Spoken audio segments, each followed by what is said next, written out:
As those that are trickling in still that are joining us, if you can put your city and state and organization where you're joining and calling in from, we would appreciate that.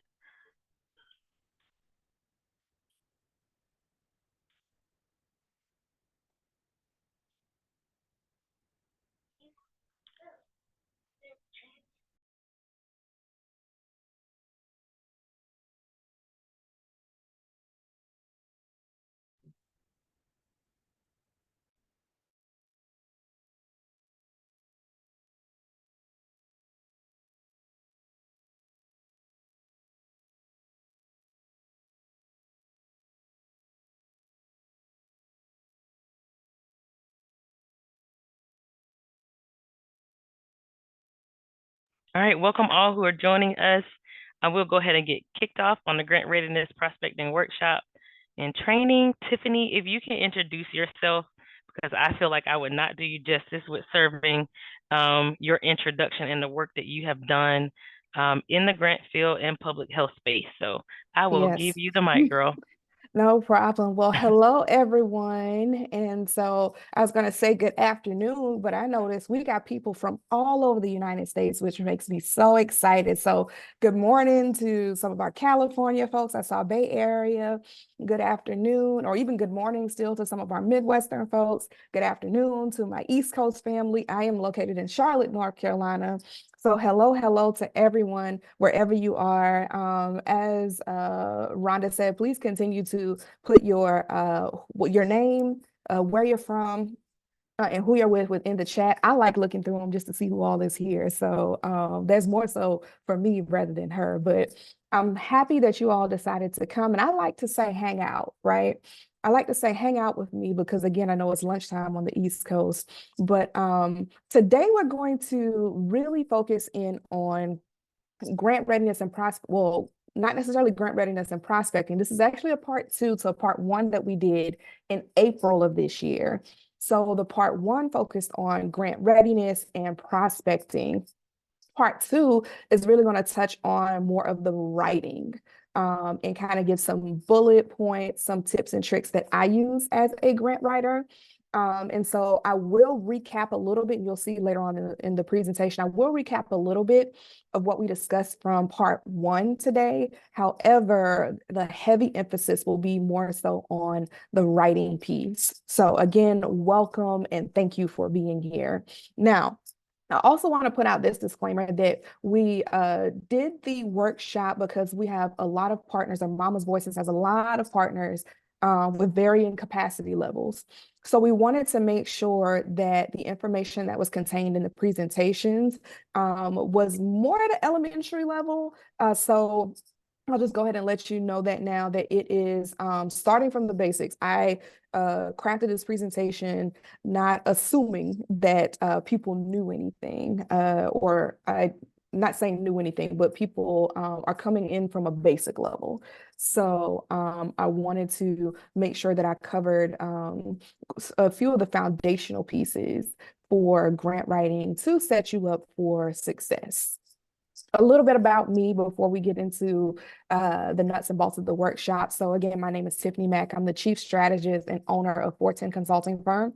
We are a nonprofit grants and program strategy company. And so our mission is to provide expertly crafted grant strategy and program strategy that aligns with our clients' goals, but then also helps them to achieve results. So I always like to say when I'm interacting with people, we're building relationship and we want to know how we can help you achieve your people serving mission through the services that we provide.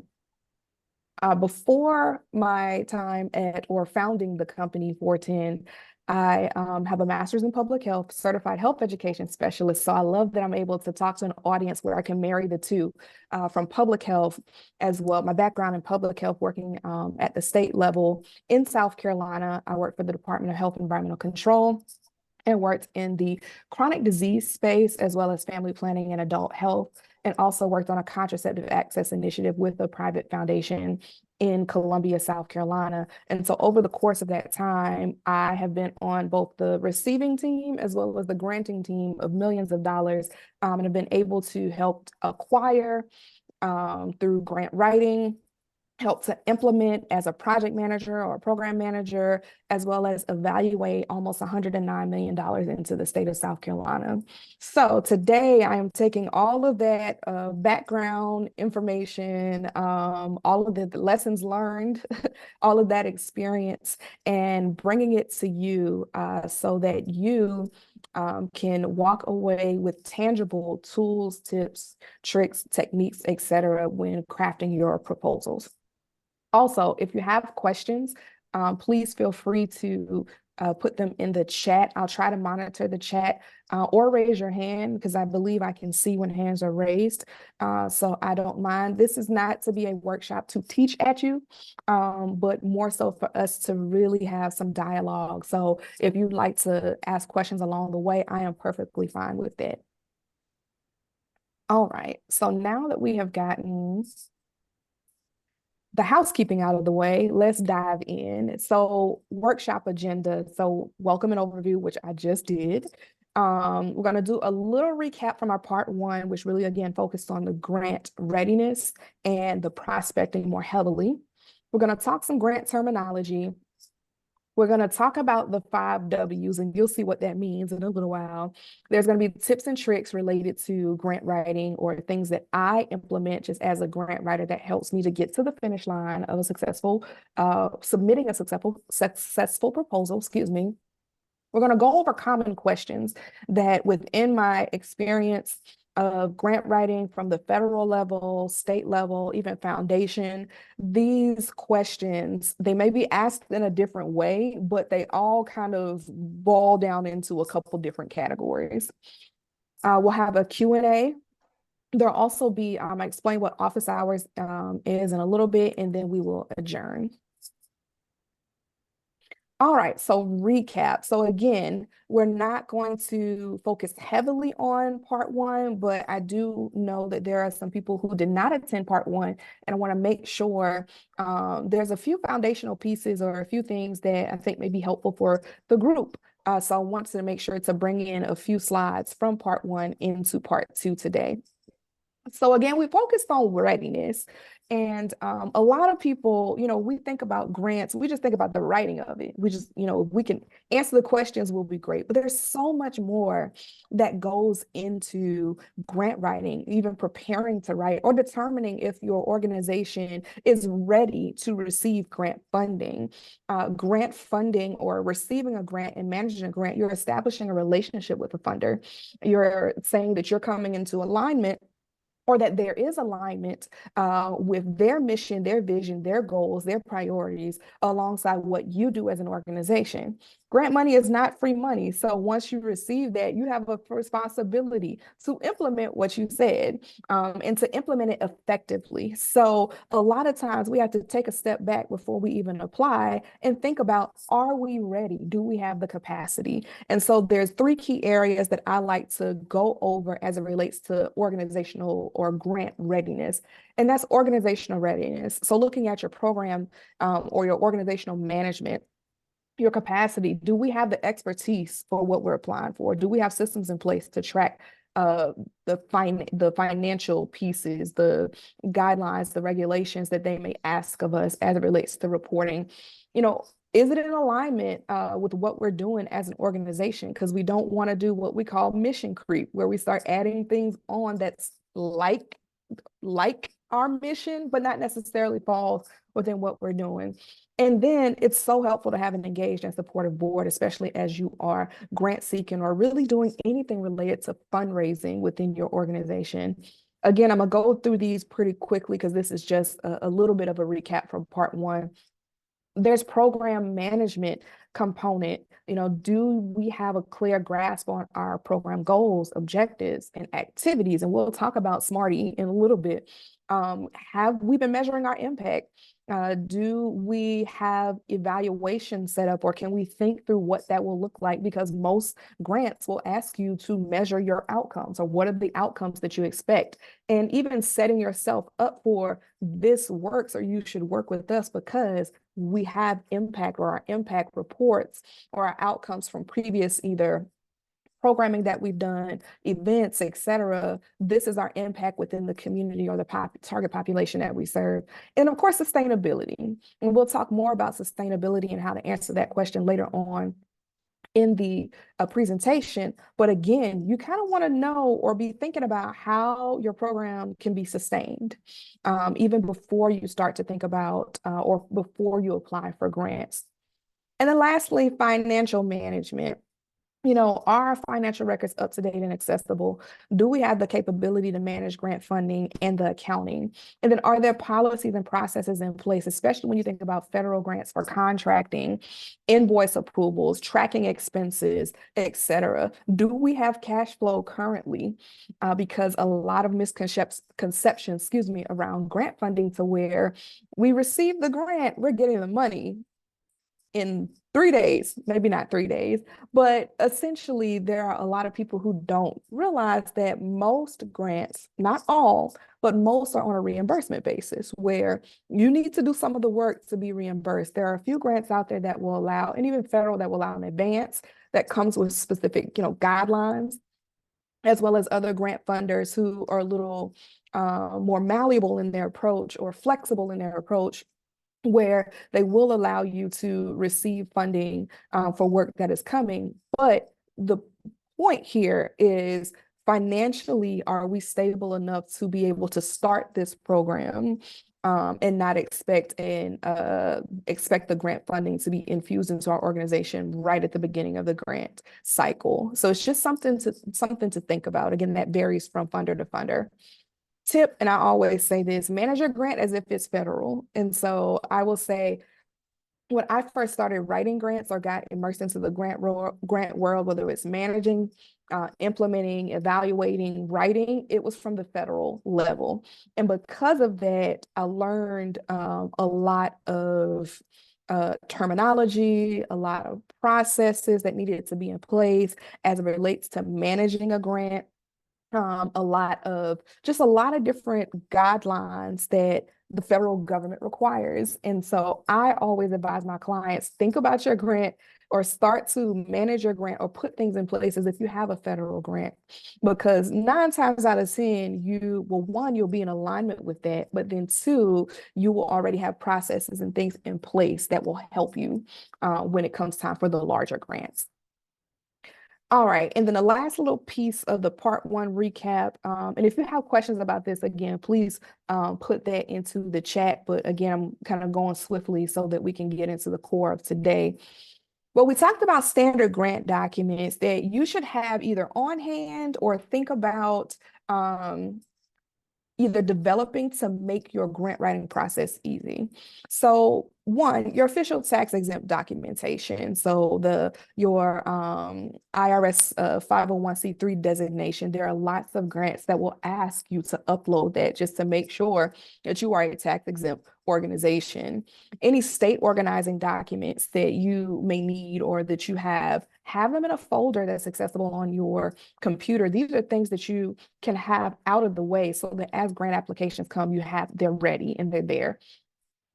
Organization letterhead, list the board of directors. I was actually reviewing a grant recently with a client, and they asked specifically for we want to know your board of directors, their names. Sometimes they want to know their affiliations, what is their position on the board, if they're the board chair, the vice chair, et cetera.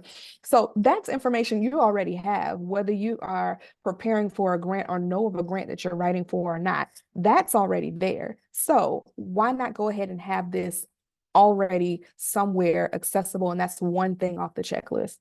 Having an organization history and background that you can pull information from, resumes of your key staff, because some grants do ask for resumes of personnel that will be a part of the project, especially if you're applying for funding for those positions. Your organization 990. So a lot of grants ask for the last official organizational 990 document. Your operating budget and your program budget, 2 different things. So your operating budget, annual operating budget for your organization as a whole, and then what is the program budget? Some of them like to see where this fits within the larger budget of your organization. audited financial statements, and then every now and then you'll see them ask for a list of previous and current funders, most times specifically as it relates to the program that you're asking for. If it's an existing project, or sometimes even if it's a new project, they may ask about funders that you are also that have committed resources to this particular project that you are asking to be funded. Some program documents, having a one-pager that's easily and accessible and readily updated, a sample letter of support that's already outlined, and we'll talk a little bit about what that means and what that looks like. Your most recent impact report or impact numbers and data so that you can plug that into your application. You don't have to go looking for that, but you know, as of June 1st, 2024, we have served X amount of mothers. We have partnered with X amount of organizations. We have worked through these political, local advocacy changes. We've done this amount of action alerts that resulted in X, Y, and Z. Keep a list of that because that's very important. It shows funders that you know what you're doing, but then also that you are results driven, that not only you're tracking your impact, but you are making impact. Data and statistics describing your need. So here we're really looking at how, when it comes to the problem statement or the statement of need, that typically all funders ask for. Why? What's the need here? Why? Why is this a problem? And why do you want to do something about it in the simplest terms? And so already having data that speaks to your problem, whether you are in the healthcare field, whether you are in a food access, nutrition, whether it's chronic disease, there is data already out, secondary data already out there that you can go ahead and have within a spreadsheet or et cetera, wherever you want to keep it, that you would readily pull for your statement of need. Now, this can vary from project to project depending on the exact program or the exact initiative that you may be asking for or applying for funding within your organization, but there's still a basic level of indicators that you could probably go ahead and have need or have data on to state your case. And then a list of your key partners. Lastly, from a strategy perspective, when we're talking about getting ready for a grant, so getting ready to apply, these are just a few things that you want to either start doing or continue to do if you are already doing things along this line. But first, know who buys what you're selling. So a lot of times people ask me, well, where do I find grants? Or how do I look for grants? And so, you know, for your specific organization and the type of services that you provide or programming that you provide, have a short list of funders. Have a short list of funders that you, in their organizations, that you follow their LinkedIn page, that you readily look at their website, different membership organizations, foundations, etc. Start to have that short list because their vision and priority areas are in alignment with yours. That's not to say that they may be a grant giving organization and or they may not, if they are, they may not have a funding cycle when you're looking, but still have that short list because you never know when they may have some funding available or can point you in a direction of where funding could potentially be available. Develop along that line, develop funder profiles and keep a running database for opportunities. I see a lot of times when I will see different opportunities that come, but either it's too close to the deadline and or the organization after reviewing the actual grant guideline as well as looking at where they are currently, either it's not the right alignment, it's not the right time, or there's still a little more work to do internally. Don't throw that away. Develop a funder profile and put that into a spreadsheet and we will look at that to try again later, right? So we will continue to monitor that funder will continue to develop our program or develop whatever area we thought was would have been a weakness for that application process. We'll develop that out. And we'll continue to do that so that when the time comes for the next cycle, that we will be more than ready to apply. Know your need and your numbers, which is pretty self-explanatory. Here, a lot of times people don't know the number that they even need to apply for, or what exactly is the need that they're looking to fulfill. Not necessarily the need related to the issue or the target audience, but what need is your program trying to solve, or what need is your program trying to speak to? Develop relationship with funders. Relationships is currency. It is currency. So again, along the same strategy of having your funder profile, but then also from the perspective of just having your short list of funders, start to build a relationship with those organizations. Let them see you. Start to go to specific meetings they may have that are for the public, or when they're doing webinars, et cetera. Start to be visible to those funders. You can always research a funder and look at their Form 990, typically, where they will, there is a section where they list out who they have given grant funding to. This is really key, especially for grant writers. While sometimes we'll see something that actually looks in alignment, we'll go back into the 990 and we'll see it's a little more specific as to their grant giving process or their grant making process, that we wouldn't have been able to pick up, especially for private foundations. And so it's always a good strategy just to look at the 990, and sometimes they don't give you the number for their grant request, but you can go to the 990 and see where the grant number typically falls or what they have done in the past. Some additional tips.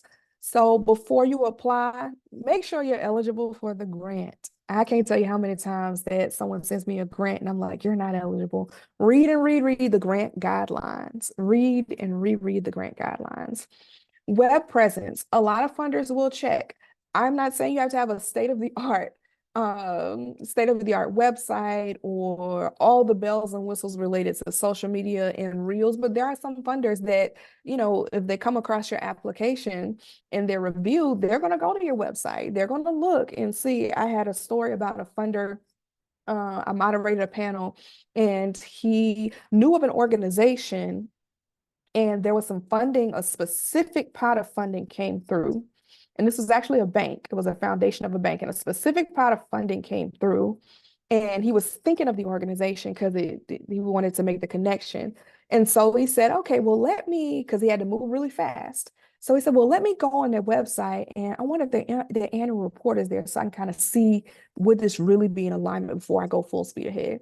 Went to the website, couldn't find the report. And so he's like, okay, well, let me dig around to see if there's just anything here that will tell me about what they're doing, what they have done, all of that. Could not find anything. And then he said, well, I'm still going to do my due diligence because I think this will be a great fit. So I'm going to call or email someone.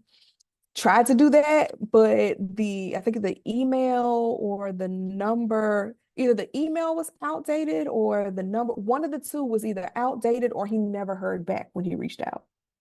So just giving you a real-time example of how sometimes there could be opportunities that just fall in your lap. Not all the time, but sometimes there could be the once in a lifetime opportunity that falls in your lap where the funder is thinking about you, because the one, we talked about building a relationship, but then two, you have all your ducks in a row, including having your web presence and having it updated so that they can contact you or they can really see what you are doing and what's kind of going on with your organization. Be authentic, and we'll talk a little bit more about that later. Be specific about how grant money will be used, and then be mindful of reporting requirements. All right, so let's dive in more to the writing portion. So that was all a very small recap of part one. We talked about a lot in part one. So now let's really dig into part two and really writing and what that kind of looks like. But I don't ever start my presentation with assuming that terminology of grants is widely known. So I wanted to go ahead or at least start off this conversation with talking about some grant terminology that we typically see. All right, so funding priorities and goals. I wanted to elevate this because, of course, with the words themselves, funding priorities and goals, that makes sense. However, I want to dig a little deeper here and really explain how important this is. And a lot of people overlook this particular term or this particular reference, especially as it relates to a notice of funding opportunity, a request for applications, et cetera. So typically in most grant applications, NOFOs, and you see that would be the next bullet point, notice of funding opportunity, the RFP, the request for applications. There's an area that talks about funding priorities and goals. A lot of people skip over that because if they know that the funder is typically, they work with mothers and babies. Let's say they work with mothers and babies after delivery, and that's the target audience that they serve. And so that's typically their program is driven out of providing them resources for their mental health. Just making this up as I go. Resources for their mental health. And so they're like, oh, they have a funding opportunity. We definitely should apply. However, sometimes what they're asking for may be very specific for that funding announcement or funding priority that they currently have going on, or the goal of that funding priority. It may be that, yes, we work with moms and babies after delivery, or with home care for them to support their mental health. But this particular funding opportunity is really looking at additional wraparound programs for or organizations that provide additional wraparound services um, that coincide with the services that we already provide through our mental health first line program, right? And so if we have not read exactly what the priority of this funder is in this particular application, you may not be specifically in alignment with the goal they're trying to achieve for this specific announcement.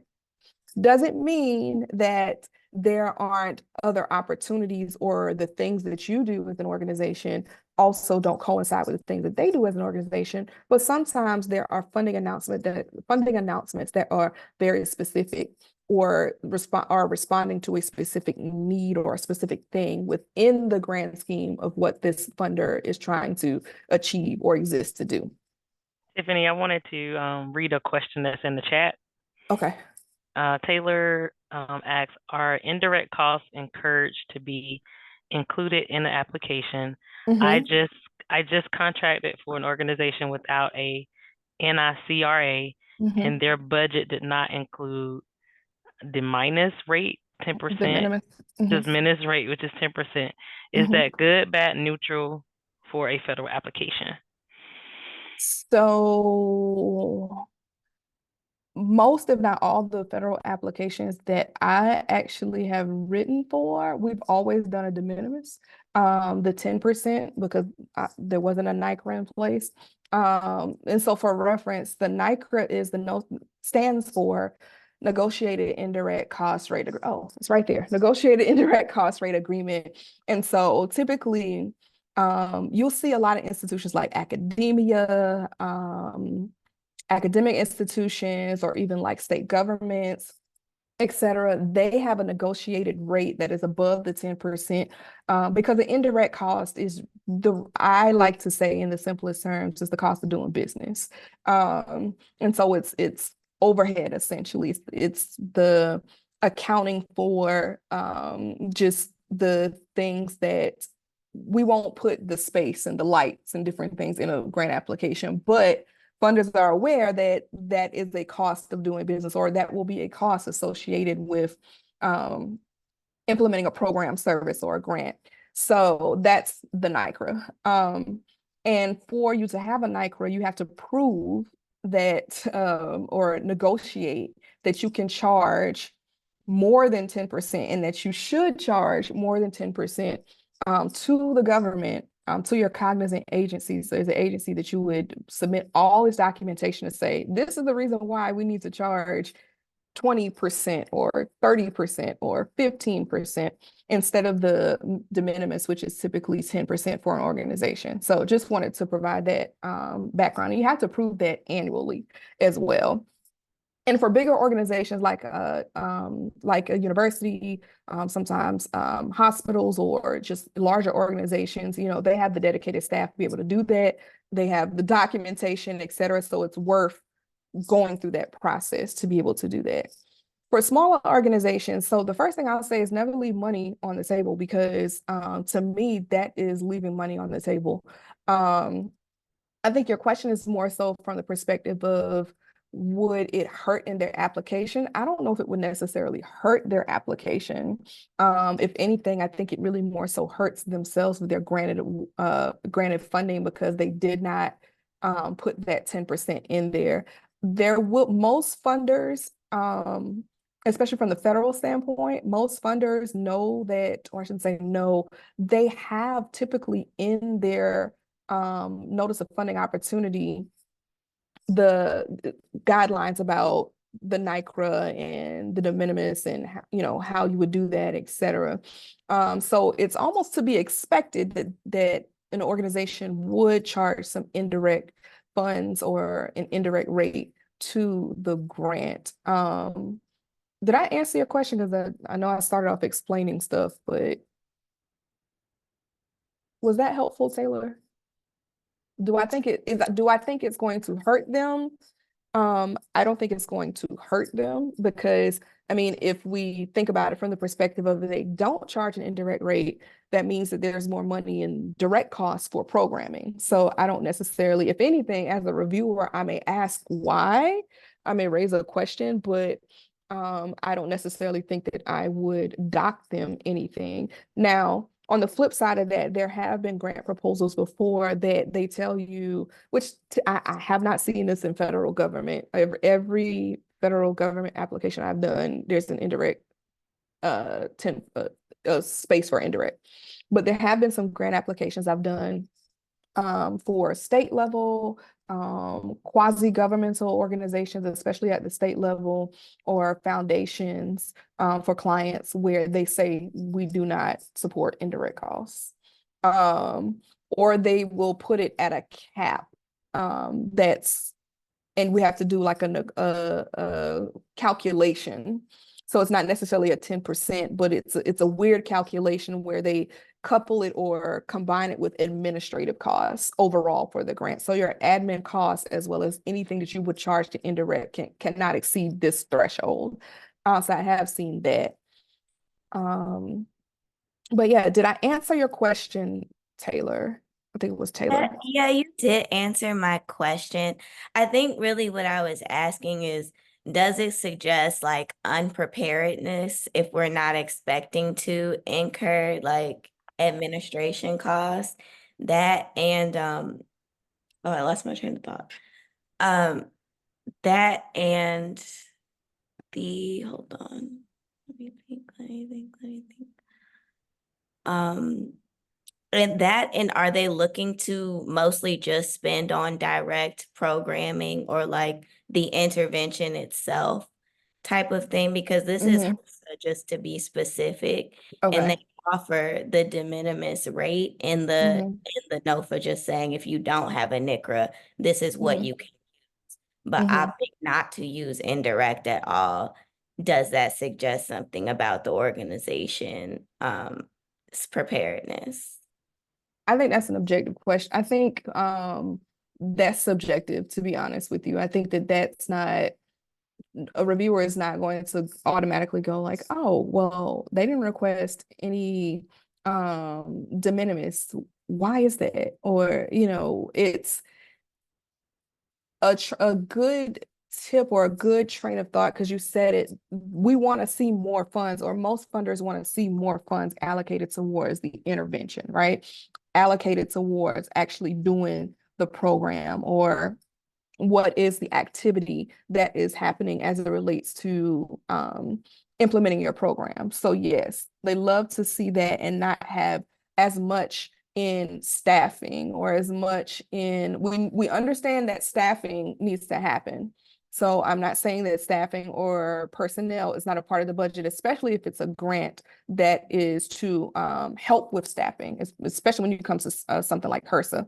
However, at the same time, to your point, we do want to see direct costs. I think what the question here would be asked is, when I have seen, there is one organization that opted not to do indirect costs, but what we did in the proposal when we talked about financial management and we talked about just the accounting and the grants management, we did speak to that. So we did talk about, how the administration or the administrative pieces was already accounted for, and that this grant funding or this proposal was really just requesting for the core services of the program to be funded, the delivery.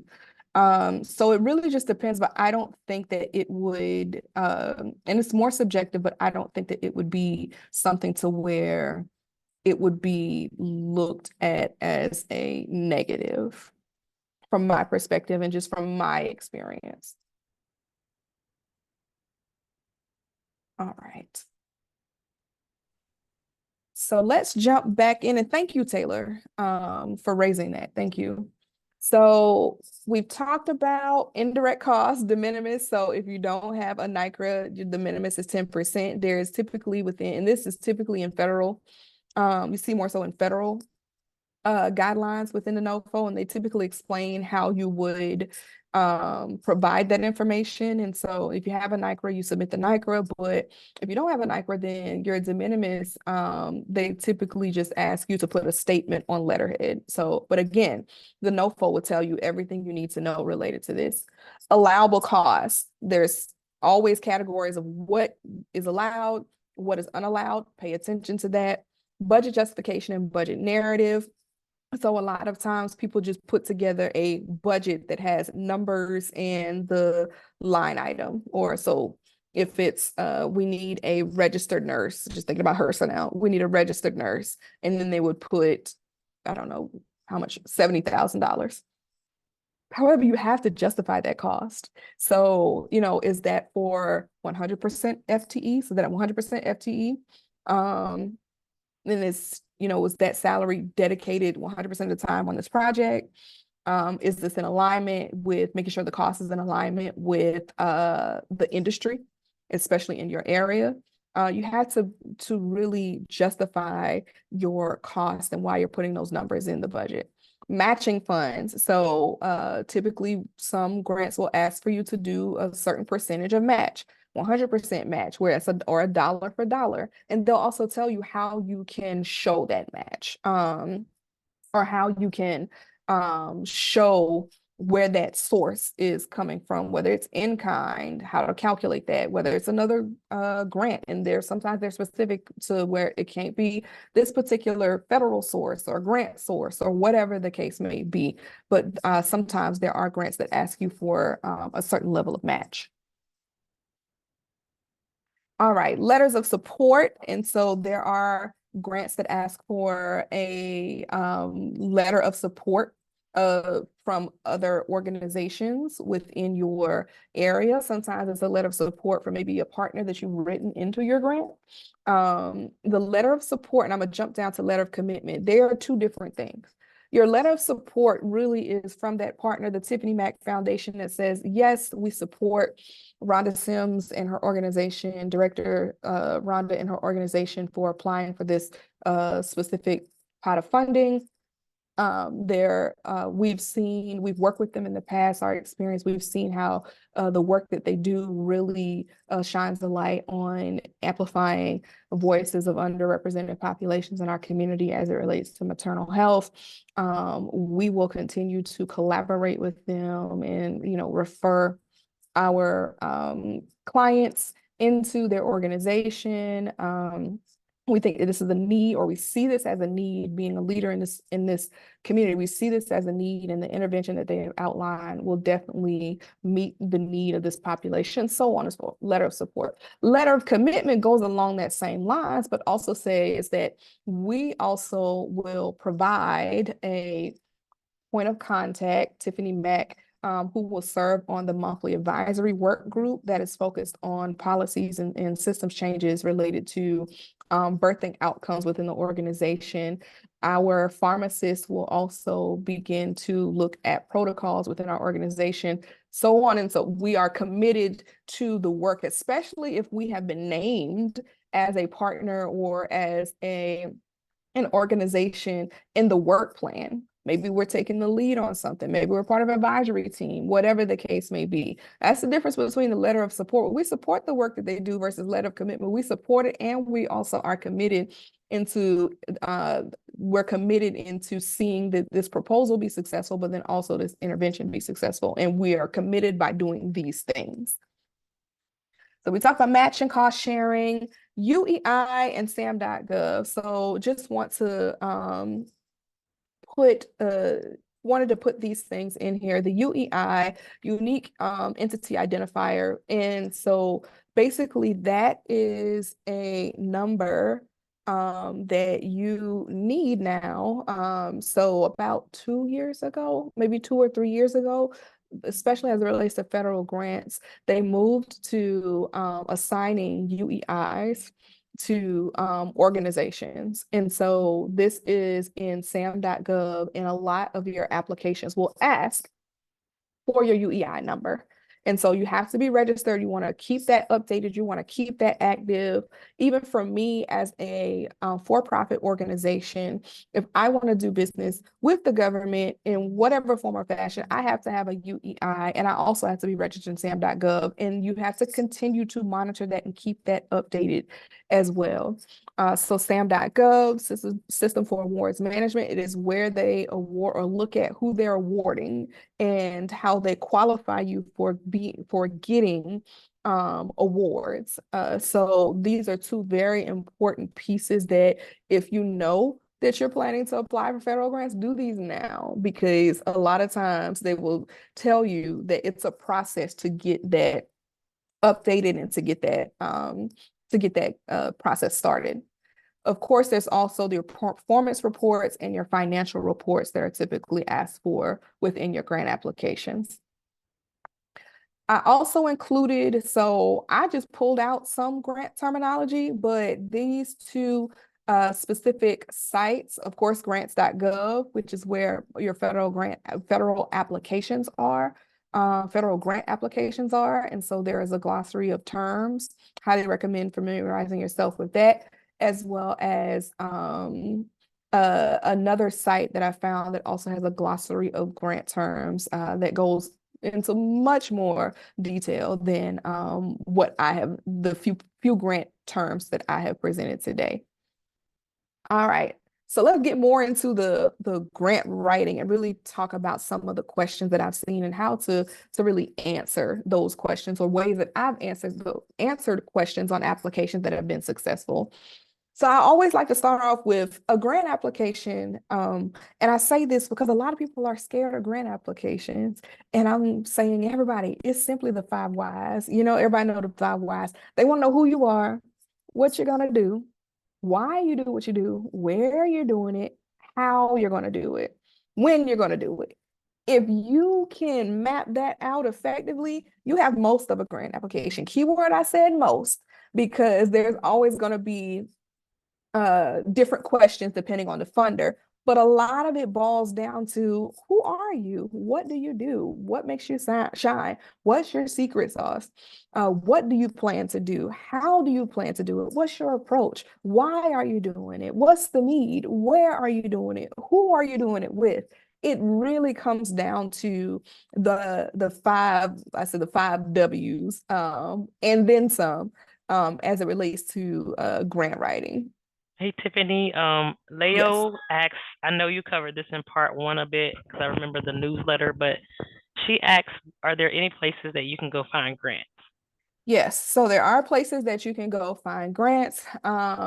So a couple of them just off top of my head, some of the free ones. So there is, of course, there's grants.gov for federal grants. And I would, if that's what you are looking for, I would definitely do your sign up for their daily alert. So I get a daily alert of different notice of funding opportunities that have dropped or that have changed, they're new, et cetera. And it's for all the agencies. So it's not just for a specific agency, it's for all the agencies. We have grants.gov, you have Grant Station. And so Grant Station has a paid service, but also they have a weekly kind of like bulletin that comes out, I believe, every Thursday. I want to say every Thursday. And so it's called the Grant Station Insider. And they have it in 3 sections. They'll highlight like 4 grants that are coming that are domestic, national, so just national in scope. They'll highlight maybe about 4 or 5 grants that are like regional in scope or specific to it'll say this, and I use my name a lot because it's easy, but the Tiffany Mack Foundation looking to award grants in South Carolina, North Carolina, and Georgia, or something like that. And then they also have a section for like not partner grants, I'm sorry, federal grants that they're highlighting. And it'll be like 1 or 2. And so that comes out on a weekly basis, but then you can also go sign up for their paid service. And typically when you click on the link for that newsletter that comes out, you can see from back, you can kind of go back to the previous weeks if you're like just now looking.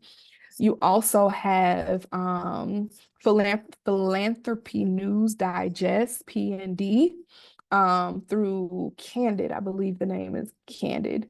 And so they have a newsletter that they send out on a weekly basis, but then also I get an alert every day for new opportunities that may be opening. And so that's Philanthropy News, PND, Philanthropy News Digest.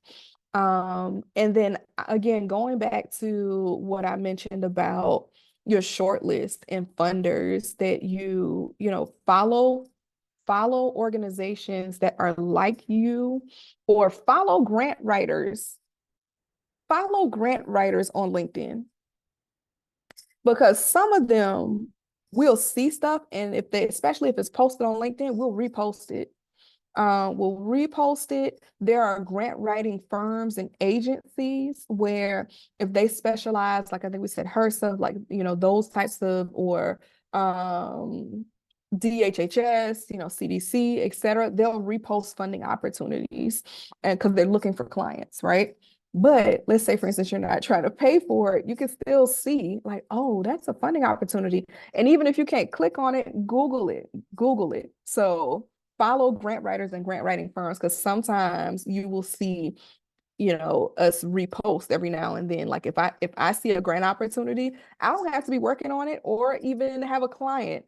I will repost it, because a lot of us, or I shouldn't say a lot of us, a lot of the grant writers that I interact with, we really are here to help community. And so we're really trying to get funding out to communities and to organizations that need that funding. I'm trying to think of, just off the top of my head, those are like my core. Look at corporations and banks in your area. So a lot of banks have either foundations or they are, some of them have money tied into the Community Reinvestment Act, CRA funding. And so you want to look into banks that are in your area, because some of them do have, outside of sponsorship, some of them do have funding to offset some of the work or to offset some of the need within the communities that they're serving. And so for the essence of time, so I hope that was thorough. But for the essence of time, I'm going to continue to move on with the slideshow. All right. There we go. All right, so tips and tricks. So when we're preparing to write, we want to first and foremost reread and reread the grant guidelines. As a grant writer, I read the grant guidelines maybe 20 times. Highlight, print, I don't necessarily print anymore, but I'll take it down and put it in Adobe. I highlight. I go back. I sticky note it, all kind of stuff. I promise you, I wouldn't say I always miss something, but I find something new, I feel like, every time. So read and reread the grant guidelines. Even after you realize that you're eligible, read and reread it. Develop a timeline with the end goal in mind. Just this morning, I had someone who says, okay, we want to submit this the grant is due July 31st, but we want to submit it by noon on July 30th.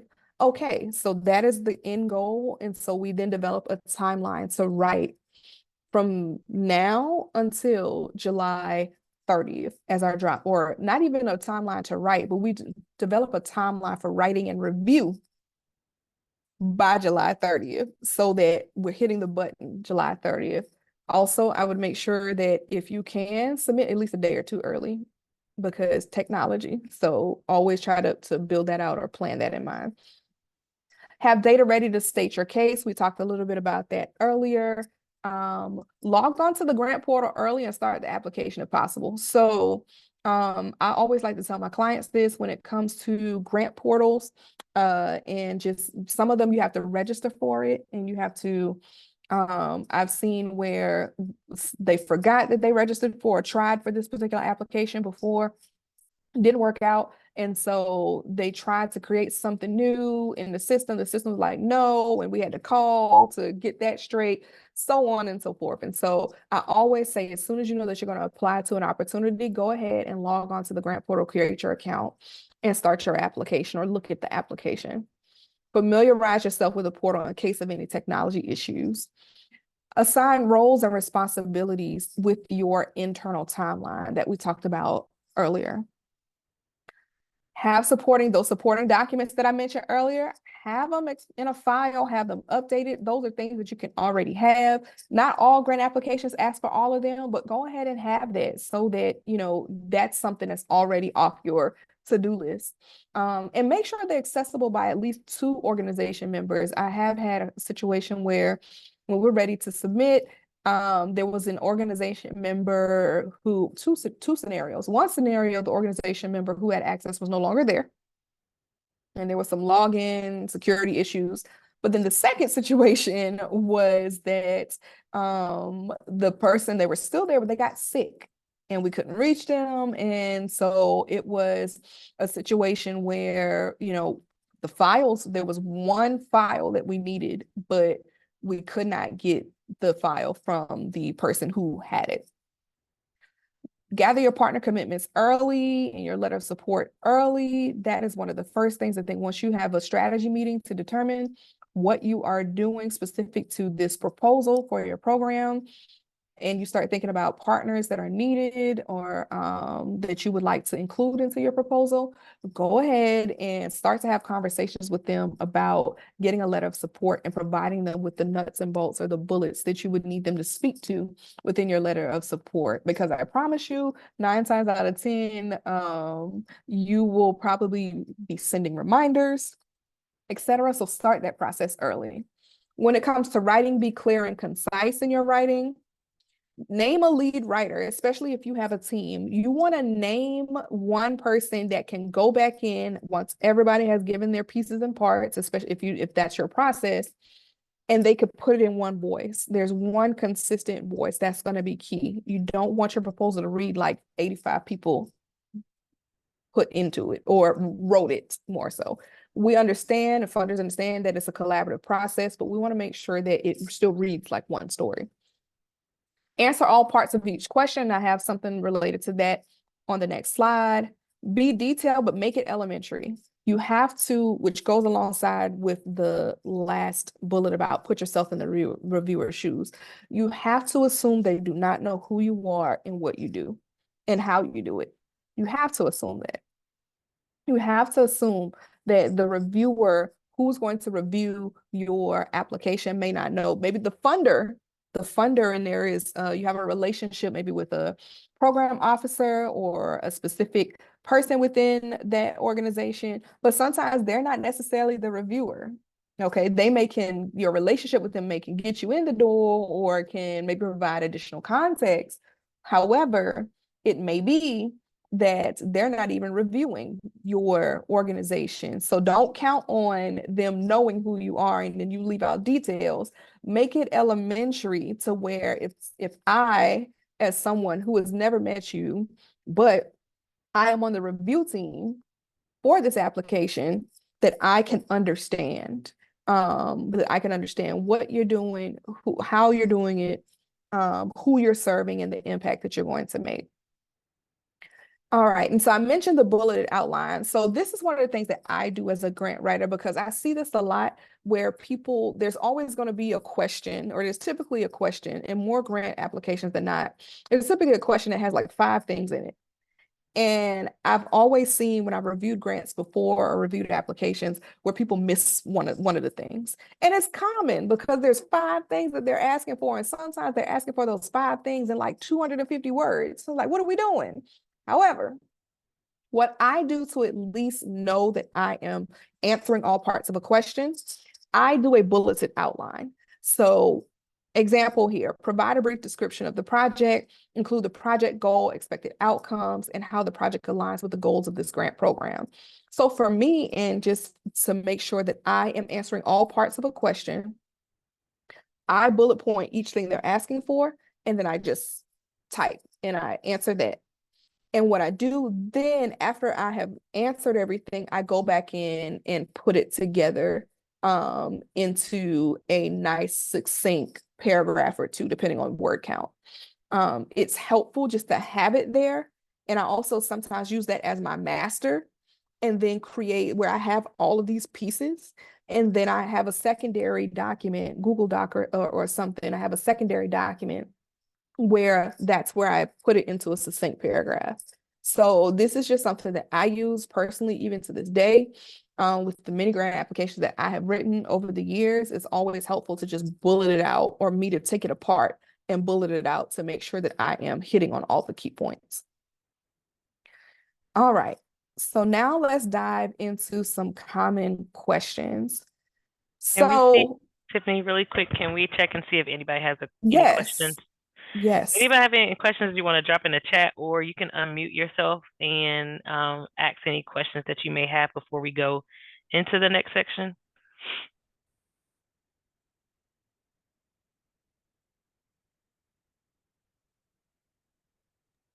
Not Tiffany, I'll let you keep going. All right, perfect. So now we're going to really get into writing, or really talk about answering questions. And so one of the things, again, a grant is a story. It's just a story. It's your story. And so typically there's always going to be a question that focuses on who you are, who are you, providing an organizational overview.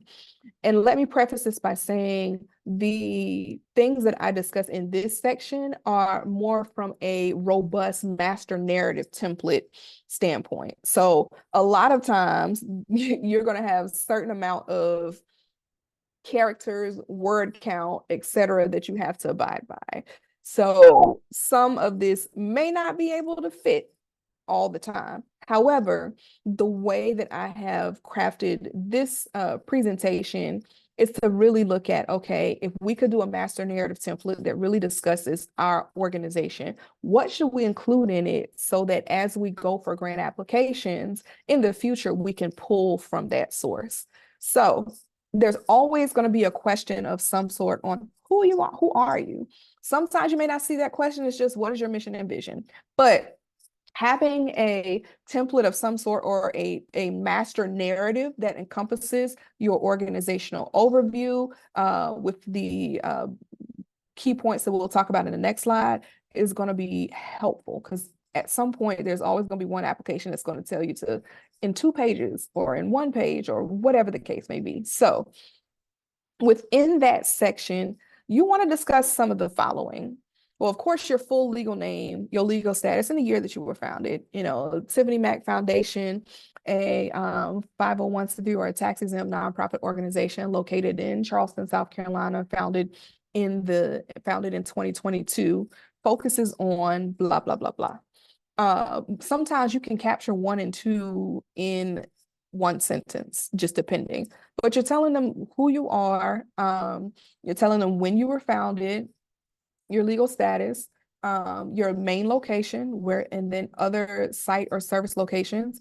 You talk about your mission and vision, the programs and services you provide, your community and geographic location that your organization serves. You want to also discuss your people, the clients, the people that your organization serves, maybe provide some annual numbers. We serve 1,100 families in the Tri-County area, providing them connections to local resources for food access, food and nutrition security, physical activity, social connection, etc. You also this is a space where you can even point out a few key accomplishments or highlights to date. And to date, we have been able to provide 10,000 pounds of fresh produce within this particular area due to our programs and services, or we've continued to expand our reach to blah, blah, blah, blah, blah. You want to give a good gauge of who you are and kind of how you're serving, what is, as it relates to your organizational overview. This is the place for you to shine and talk about, sometimes you can even add in here why you were founded. Why, especially when you talk about your mission and vision, why you were founded. You can talk about, again, I want to go back to the clients and people, the organization you serve. I want to just give them the annual numbers, but talk about who they are. Talk about what's unique about them. Talk about how you are meeting their need in a very specific way. This is where you want to provide that overview of your organization, and it's just enough to whet the palate, right? It's just enough like, ooh, I want to know more. I really want to know more about this organization and how they are going to work with us or as a funder to meet the need of this geography, of this community, this population, etc.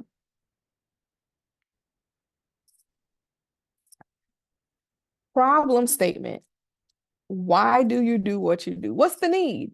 What is the need? What are you aiming to address here? What is the problem? Almost every application I have ever seen, we have to provide a statement of need, or a purpose for what we're doing. What is the need that you are? What does it look like? Especially with your clientele, especially with your population, with your area of service. So in this, you really are providing the evidence of your need, you're providing statistics, you're discussing, the problem. And so here we talk about identifying how, or really you want to hit on identifying how your organization and proposed program will address the need, who is affected by the problem, and how they're affected. Why is it a problem? Describe why the need is urgent. So if this problem is not addressed, why should we move urgently on this particular problem? If this problem is not addressed, what's going to happen? What is the long term, or what is currently going on with that problem? And why should we pay attention to it? What are the long-term effects of the problem if it's not addressed? Are others working on the problem? If so, how? Again, these are questions that you can literally take these questions, answer them according to your organization, according to your program, according to your services. You can take these questions, answer them to develop a statement of need. Of course, providing supportive statistics as well. Has the community of need expressed the issue? So if we're looking at a particular population, if we're looking at a particular demographic, if we're looking at a particular community, geography, etc., how have they expressed need? What are the needs, and how do you know that? In what way? Is it, you know, aside from the secondary data sources that are out there, you know, through the CDC or DHHS, HRSA, all these different data sources, how can you also, as you have been serving these clients or serving this population, have they said to, have you done a survey and they have expressed, or have you seen from previous program reports or outcomes or data that there is still a need in this particular area, or there is something that we need to address with this population still? And we've seen that through our implementation. We've seen that with just how client feedback, et cetera. This is where you want to talk about why the problem is a problem. And then I always say to provide a real example of how the problem is affecting someone's life.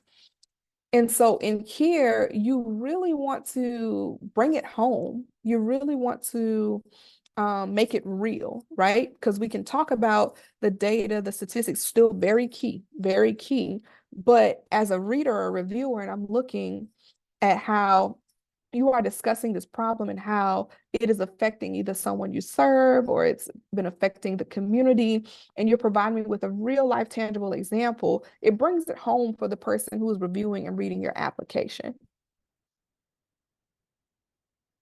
All right, before I go on to program description, I want to pause and ask if there are any questions about the first two sections.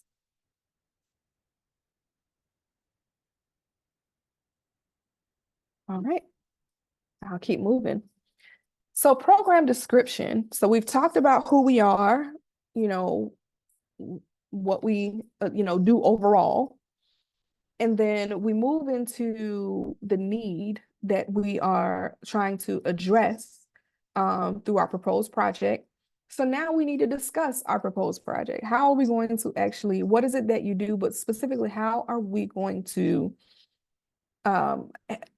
address the problem through our programming? What is it that we are going, like, what are the nuts and bolts? What are we proposing to do? So this is where we, again, describe our program, describe our initiative, describe our project, whatever it is that we're writing for. This is where we talk about our goals, objectives, and outcomes if the program is successful. Sometimes you'll see funders ask for a work plan. You'll describe you describe the program and what you're doing, and then it may be put into a work plan where they ask for your goal, your objective, key activities, a timeline, who's responsible, etc. They want to know, how is this going to be done? Like, what are the true nuts and bolts? Here, when you talk about your objectives, and we'll talk a little bit more about this on the next slide, but you want to make sure that your objectives are SMARTY.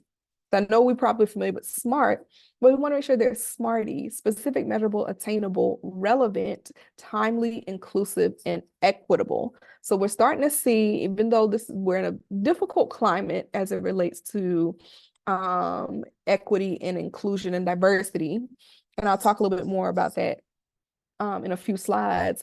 But for some funders, you're going to start to see this. You're going to see this terminology. There was a grant that I just was a part of where we saw they asked for us to provide SMARTY objectives.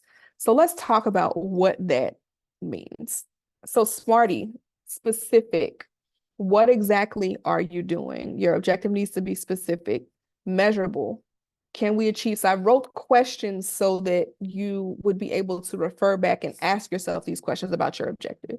Can we measure when we have accomplished the objective? Is it measurable? Attainable. Can we achieve the objective as written with the proposed resources within the given time frame? Is it attainable? Relevant. Is the objective aligned and important to achieving our goal? Does it make sense? Is this something that we should be doing? Is this in alignment? Timely or time bound, depending on, some people say timely, some people say time bound. When do we expect to achieve this objective? And typically you'll have a clear start and end date by the end of the first quarter, by June 30th, 2025. Inclusive. How are we including or thinking about the population of focus and their input within our implementation? A lot of funders really want to know, is this something that you are coming up with just based on your expertise? Or is there a way where we make what more successful programs, especially when we think about public health, has the community or stakeholder engagement? So how are we marrying the voices of whom we are serving and their experiences, as well as our expertise and what evidence-based practice has shown us? How are we marrying the two together to be effective at delivering our program? Inclusive. So how are we going to do that? How are we going to include or think about our population of focus and including them into our intervention? And then lastly, equitable. How do we include an element of fairness and justice in our implementation, right? Ensuring that we can talk about or focus on one particular population, but there are still so many nuances even within that population that we need to account for.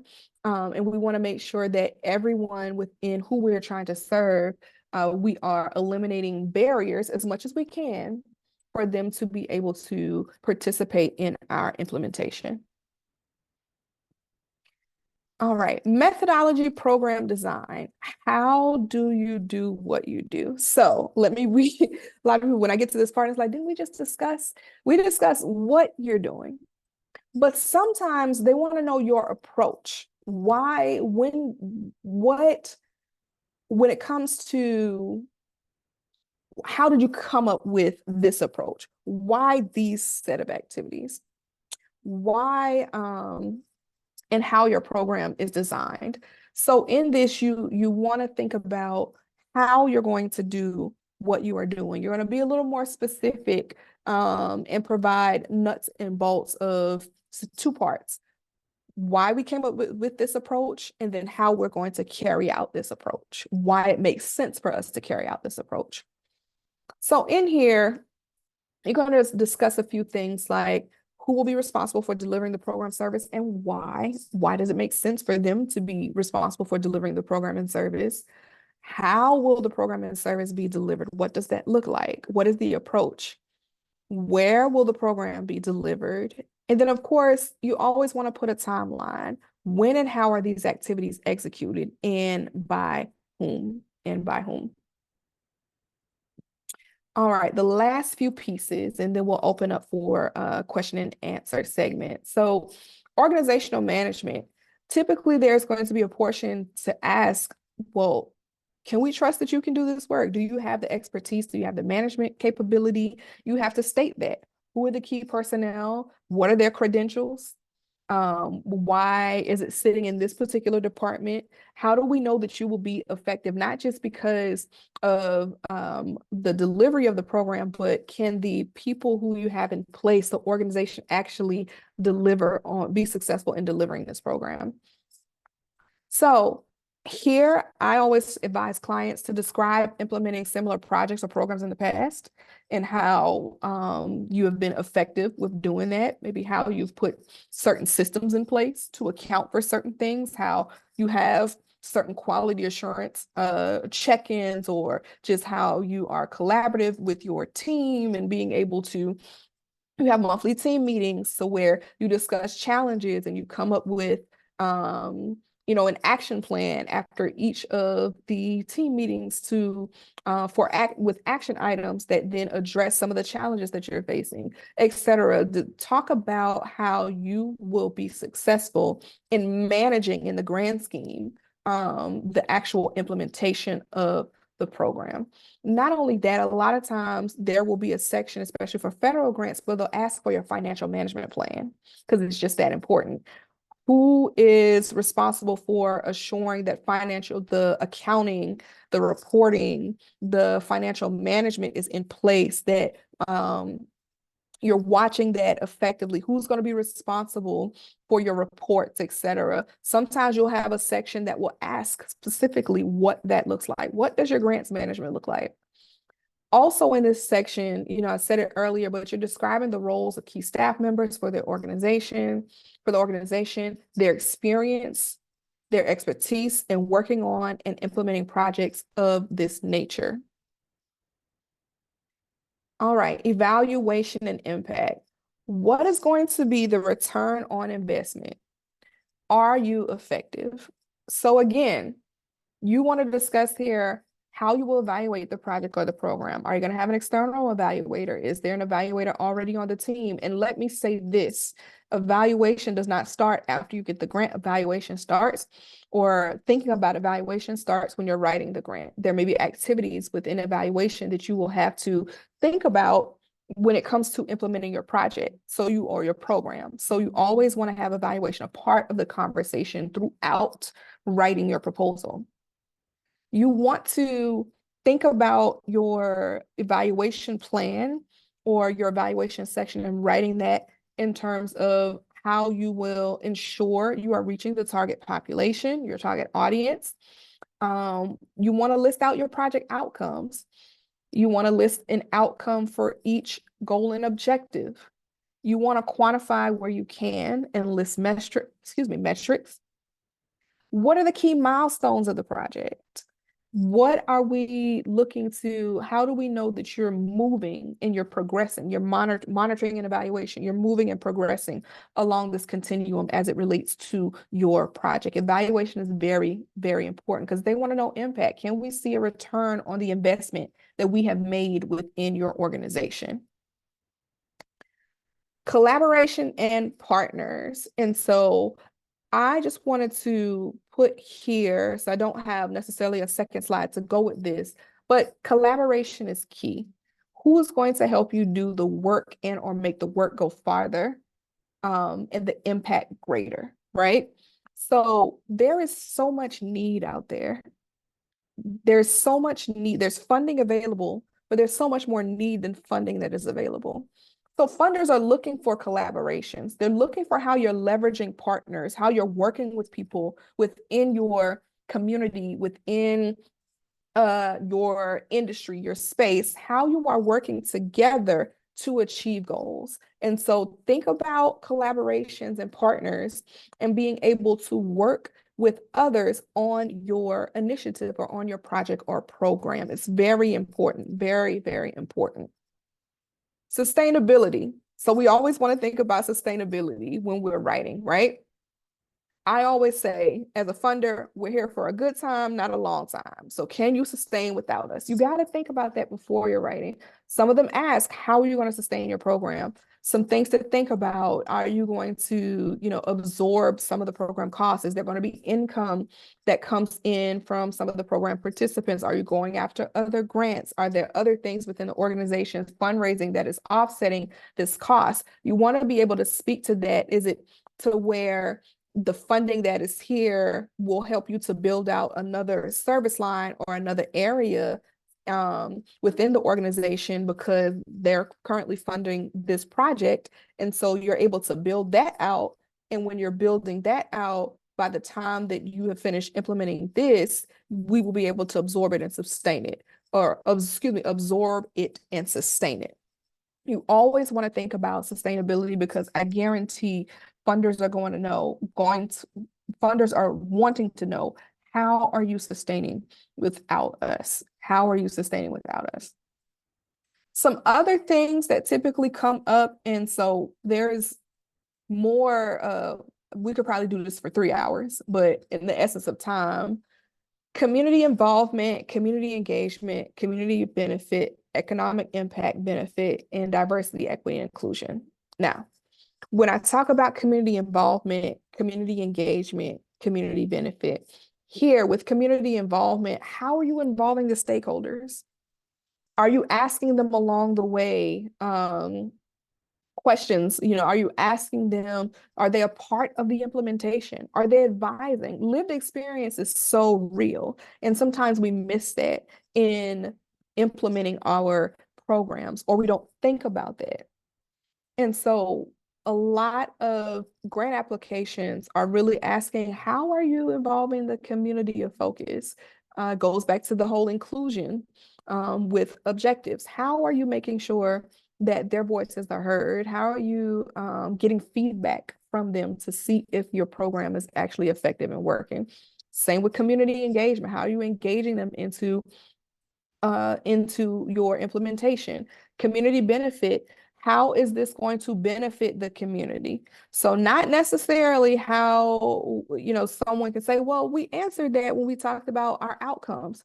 not necessarily, we're talking about the outcomes of the program, but specifically, how does this benefit the population that you're serving? What is the community benefit of you implementing this project, which coincides with outcomes, but specifically, how do they benefit? Economic impact and benefit. This is the new one that I have been seeing, and it really just depends on your the grantor that you are applying for as to whether they would ask. But some of them ask, "What's the economic benefit? How does this help from an economic standpoint?" So that one you may or may not see so much, but what is going to be the economic impact and benefit if we help you to implement this project or program? And then lastly, diversity, equity, and inclusion. So I get a lot of questions about this in terms of how to address this. And so I'm always put this as a slide into my presentations. Now, I will say that our landscape currently lends itself to not as many DEI either initiatives or they are under a microscope currently. So I'm not really sure what we'll see in the grants landscape upcoming as to whether this is a question that will remain for most funders or not, if the wording will change, but it's something to watch. But in that vein, when we look at this question, a couple ways to answer it or think about it, how is your organization addressing racial equity and diversity and inclusion?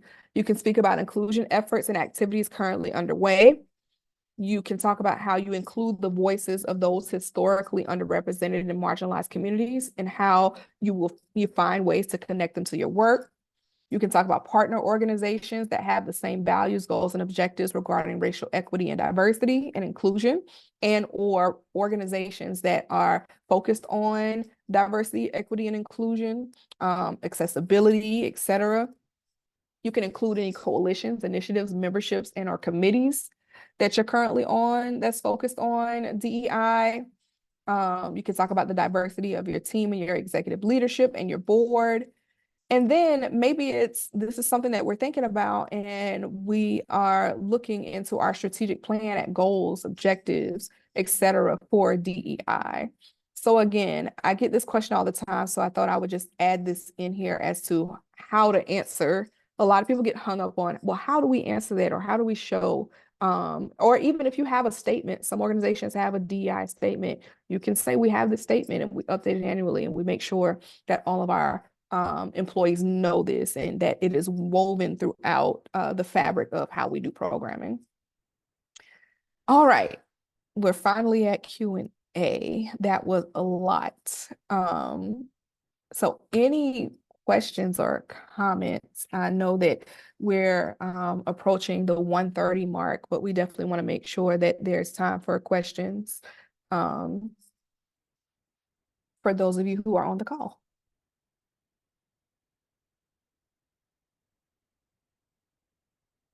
Will the slides be shared? Yes. Part 1 and part 2, yes. And I see Whitney has her hand. Yes. Has their hand up. Hey there. Sorry if my background is loud. I'm momming it today, so. Understood. Understood. Overstood. Okay, good, because you know how ghetto it is over here. But quick question, and I Yes. feel like even though I've written all my grants for my organization myself, and we've managed to in the recent years comprise of a statement with DEI, but as someone who specifically caters to Black moms, not moms of color. Totally, we work with everyone, but our major focus and why we exist is solely for Black mothers. How do we have statements like that? Because like I say, anybody can get services from us, anybody can get information for us, but just know that this organization was created for Black moms. Like even on some of the packaging that we give our moms, it says created and designed by Black mamas for Black mamas. Mm-hmm. And so every once in a while we still get a little flack for that, but how do we show funders that yes, we're still inclusive, but this is still our focus. This is our base. So do you use any wording like priority population or No. primary? I mean, even it Well, might be something, it yeah, could be. okay. Yeah, now I see. Yeah, I don't use those words specifically, but yes, that shows that we still primarily focus on African American women and mothers because of the disparities and what we know maternal mortality and morbidity looks like. But we tend to, and so far we haven't run into an issue with funding or not getting funding because of it. But I want to make sure that the statements are crafted where we still have access to multiple funders who are doing various things. And I mean, so the first thing that popped in my head when I was listening to that is that I would definitely say the word priority or primary population of focus, and is Black moms or Black mothers. However, and of course, I'm just like doing this off the top, but however, we do understand there are also disparity, and you can say priority population is Black mothers because of this difference in disparity, or the greater disparity that we see according to the data, et cetera, et cetera. However, we do foster or do have programs and services that can be offered to other moms of color, because we do want to make sure that there is a level playing field for all in the future, or something. I chop that up, but there are ways that you can still say our primary focus, our population of focus, our priority population is priority benefit is for Black mothers, because this is what the data is telling us. This disparity is much greater here currently. But we do recognize and also offer opportunities to engage other mothers of color within our services, because we also recognize that there are disparities within those ethnic backgrounds as well. So I think it's really more so just I think wording is everything, right? Just like you said. And so maybe pulling out those specific pieces like that and just being able to say, this is our priority and this is why. But we do recognize that there are other mothers of color that need our programming and resources. And, we also will work with them as well. It's like does that help with your? It does. I was taking Okay. notes, girl. You was smart. I love it. Oh, I appreciate it. And no Rhonda, I problem. still owe you a box, so I'm gonna get my life together. Oh yeah, waiting on my box. I'm you- excited. Tiffany, are you a mom? I am not. I am Okay. not a mom, not yet. And so just out of like transparency and vulnerability, I am 36 years old, and being a public health professional, I already know. I was telling someone the other day, I was like, they're gonna call me geriatric if and when I decide to have a child. There's a new term now. I think they're Is trying there to a do new away term? with. They need, Yeah, yes. advanced maternal age is now what they call it. I don't know if I like that one either. Oh, it's all I don't know. terrible. I don't know if But I that's like that okay one because either. we have a But regular self-care box to send ooh, you. So please. I'm gonna get your information from Rhonda, or she can send. I send both of them to her, and then she Thank can send you. yours I because you don't know me. appreciate that. But Thank thank you so much. you. I really, really You're welcome. appreciate that answer, because I've always just run into issues of just trying to figure out how to answer that, knowing that who I want to serve. So thank Yeah, you. no, I Good. definitely understand. And Susanna? Mhm. Yes, hi, peace. Thank y'all so much for doing this. This is really great. I Mhm. have two questions, if I may. Sure. The first is just going off of the explanation you just gave in terms of substituting different terms and phrases. Do you have a comprehensive document that we could take along that may give us a better understanding of what verbiage to use in these grants that kind of stick out to people, like those phrases you were using, like the primary population, etc.? So the answer to that question is no. I don't have something. What I will say is I'm not sure if there is a document that I think it's nuanced. And I don't know if I could encapsulate into a document or like really think of I'll have to think on that, but the first answer is no, I don't have something. But let me say this in case for people who need to jump off. So as part of my work with Mama's Voices and the Preeclampsia Foundation, we are having office hours where I have some time dedicated, and this will be sent out along with a Zoom link to where you can come on. There's no, and I will just be there to answer any questions.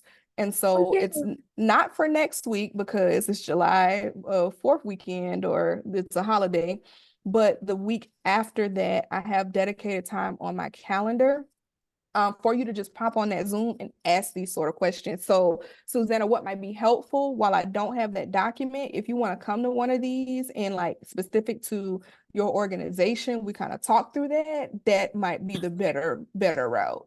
Yes. And so with the sign up that we already did, that link will be sent back out to us, or do we have to do another email sign up for that link? So there won't be an email because it's like an open office hour. So there won't be an email sign up. It will literally be, kind of first come, first serve, just like come in and, so if there's 5 people there, I'll just take questions. It'll be like, I'll just take questions. Now, if you have a more sensitive subject or anything, then I would say email me so that I don't mind working something out. If it's kind of like I just kind of need to talk to you about this one particular thing and I really don't want it to be in the group, then you can email me separately. Sorry, there is a loud fire truck passing. So we can do that. So Susanna, we will yeah. from the Mama's Voices side, we will send out Tiffany's office Zoom link, and we will include those office hours. So at any point where you can join in those office hours, you can just click that Zoom link to join with her for any specific questions that you have. Yeah. Because I believe that it's a group setting, because I believe that, there may be somebody that needs to hear a question or, and so it would be helpful in that way. And then you had a second question? Yes, I did. Yes, Okay. ma'am.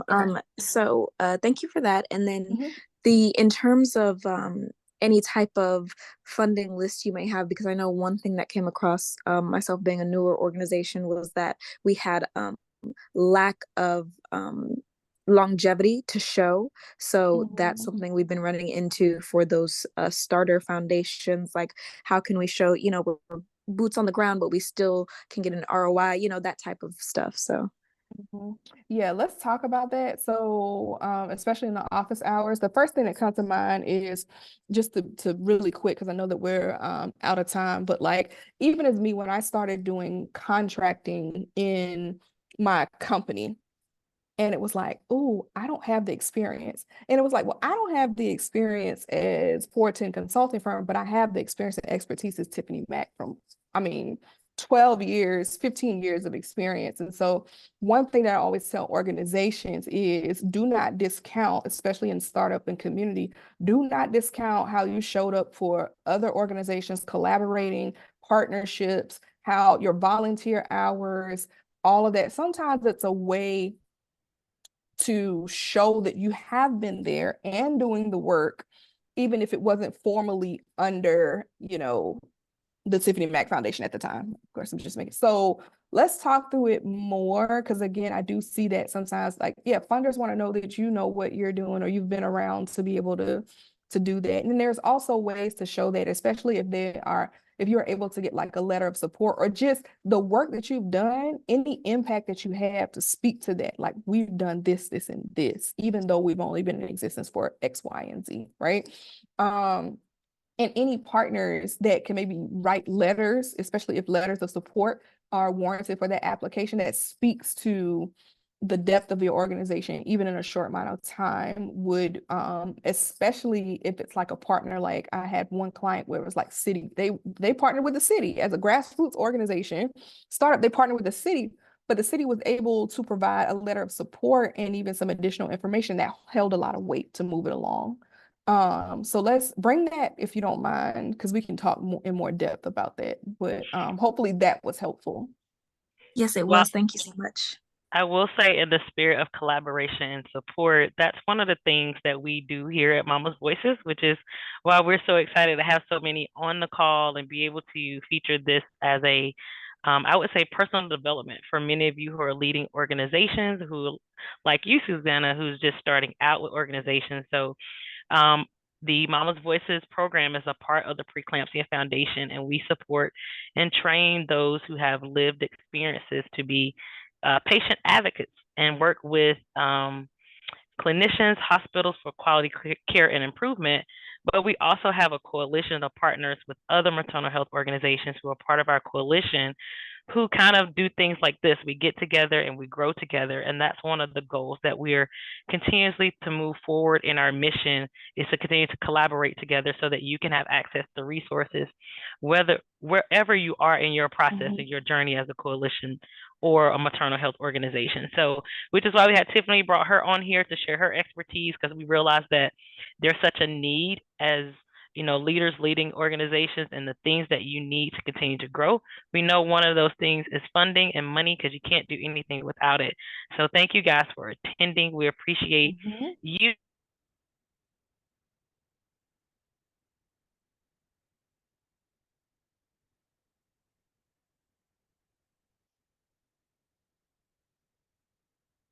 Rhonda, I can't hear you anymore. I don't know if it's just me. Uh-oh, I'm sorry. Can you hear me? Yeah. Yes. All right, perfect. So you can actually set up a one-on-one with me on connecting on what's the benefits of joining as a coalition, because we have other partners who need to be connected to you and what you're doing in the maternal health space. So I shared that link in the chat. We will follow up with the email with the part 1 recording of the grant training, as well as a survey, because we want your feedback so that we can continue to do things like this, so that you guys can continue to grow and we can continue to grow as well. We'll include the documents and the slots in that email.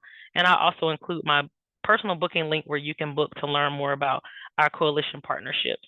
So Tiffany, if you have anything else, I just want to say thank you guys for sharing your hour and a half lunch with us. We appreciate that, and we're thankful for you joining and taking the time. And we appreciate all the work that you're doing in your specific space of maternal health to ensure that we have safe birthing and outcomes for our families and friends. So thank you guys. Thank you, everyone. Thank you, Tiffany.